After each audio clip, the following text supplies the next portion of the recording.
Employment contract, what did we see? Employment contract must, like any other contract, contain the three essential elements of agreement, consideration, and intention to create legal relations.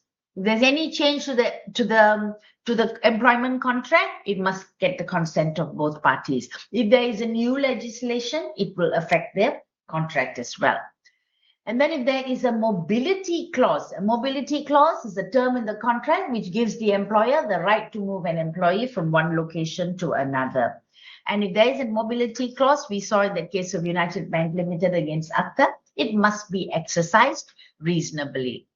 Then we went on to look at requirement for written particulars. What did we see? On or before the first day of employment. On or before the first day of employment. And they must be given these written particulars. And what goes into the written particulars? We looked at all the items, right? And what that stood out that is not so easy to understand was whether service with the previous employer forms part of the employee's continued period of employment. Okay, and we saw this importance later when we went to unfair dismissal. We saw that even for notice purposes, we saw this period of working with the previous employer, whether it forms part of the continuous period of employment is important. All right, then we went on to see that, yeah, the written particulars are not the contract. It's not the same thing. If there is a contract already, contract of employment, then written particulars don't have to be given. Okay, but if there's no contract, then these written particulars must be given. And they give an idea of what the contract actually is, the agreement actually is.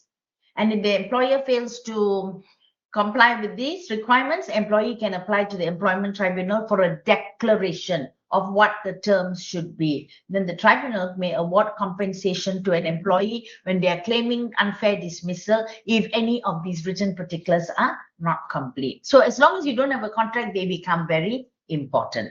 You have a contract, remember, freedom to contract, that takes precedence, okay? And takes priority. Okay, then we went on to look at implied duties. Implied duties by common law for the employee as well as for the employer. And the employee, yes, faithful service, lawful and reasonable orders, not all orders, okay? Lawful and reasonable. They must obey. So if they're asked to do something unlawful, something which puts them in personal danger or is outside their contract, they don't have to do it. Not to misuse confidential information. Anything that they gain information in the course of their employment, they should not release it. And then if they create a patent or copyright for their employer, it belongs to them. What else? To exercise reasonable care and skill. They must also give personal service, cannot delegate without employer's express or implied consent. And we looked at questions on that, and they came out in the exam. Then trust and confidence. This is a mutual obligation. Then we looked at employers' implied duties, also at common law, pay remuneration. What is the most important thing that takes priority? What takes priority? Express agreement between the parties. If no express agreement, then the courts will say pay what is reasonable. Okay, a reasonable remuneration. Then to indemnify them if they incur any expenses or losses while they are carrying out their employment. Health and safety, there's a common law duty. And what does that mean? Safe plant and appliances, safe system of work, reasonably competent fellow employees. That is a duty of the employer to provide for that. Then to provide work. This thing about providing work, as long as they receive wages, they don't need. If they're not given work, it's okay. There's no duty to provide work as long as they are paid. But for jobs where they do not have wages, but they are paid on a commission basis, this duty would be relevant. Then, what else? To provide accurate reference. Remember, there is no duty to provide a reference, but if they do, it must be accurate. And if there's any complaint made by any customer of the company and about the employee, and the employee doesn't know about it, the employer cannot put that into a reference. Okay, what else? Don't disclose confidential information about the employee. Maintain mutual. Remember, both sides must have mutual trust and confidence.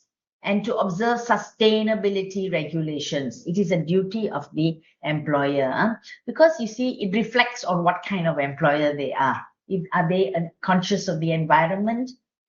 Those kind of things. Are they conscious about the well-being and welfare of their employees? All these reflect on what kind of employer they are. So there is a duty. No duty generally to protect an employee's property unless they agree to do so. Then we saw that Parliament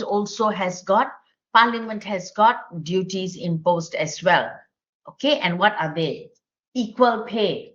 Okay, equal pay for the employees of the opposite sex. Must be the same. Both also must get the same pay, unless there is a good reason, like if it's in a city like London, then it would justify a different rate because of the cost of living. Then the National Minimum Wage acts as a minimum hourly rate. So can you see this is linked to social sustainability? Wow, they are good employers. They pay everyone equally, socially sustainable. Health and safety, just like common law, Parliament also has, but they have an act here which imposes general duties on employers, including duty to ensure continuing good health, safety, and welfare. Both sides also, under common law and statute, good health, safety, and welfare are important. And we saw what are the things that even providing adequate information, instruction, training, supervision, all these are also under health and safety because it relates to welfare. Okay, welfare of the employee. Then, okay, what else? Then we looked at other duties. Other duties, we saw that they have national insurance. They must pay class 1 contributions on behalf of employees. Employees, if you're an employee, you have the right to apply for a change in terms. We saw this earlier about when we looked at the difference between employee and independent contractor. So they have the right to apply for a change in terms and conditions of employment. Antenatal care, remember, during working hours, they shouldn't be unreasonably refused if they need to go for antenatal care. Maternity week, we saw statutory maternity leave, they're entitled up to 52 weeks if they give 15 weeks notice. Maternity pay, 39 weeks of those 52 weeks, they are entitled to paid leave, okay? And it's only paid if they have at least 26 weeks service at the time of giving notice. Okay, it's based on their salary and subject to a statutory maximum. Then we've got paternity pay as well. Paternity pay, paternity leave also. We look at all that. Shared parental leave and pay, adoption leave and pay, parental leave, parental bereavement leave. Then we looked also at the Equality Act, and under the Equality Act, we saw that it is the employer should not practice direct discrimination, indirect discrimination, harassment, and victimization. And we saw what those were. Direct discrimination is treating them less favorably. Okay, making them work longer hours because you have got some, because of the protected. What do they have? Because of their protected characteristics. Okay, and you please take note of what the protected characteristics are, because they come out in the form of case scenario. Okay, questions.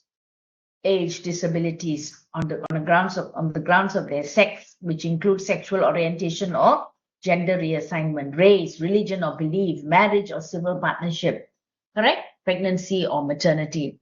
So that's direct. Indirect is applying a policy or practice which disadvantages them, those who have a protected characteristic.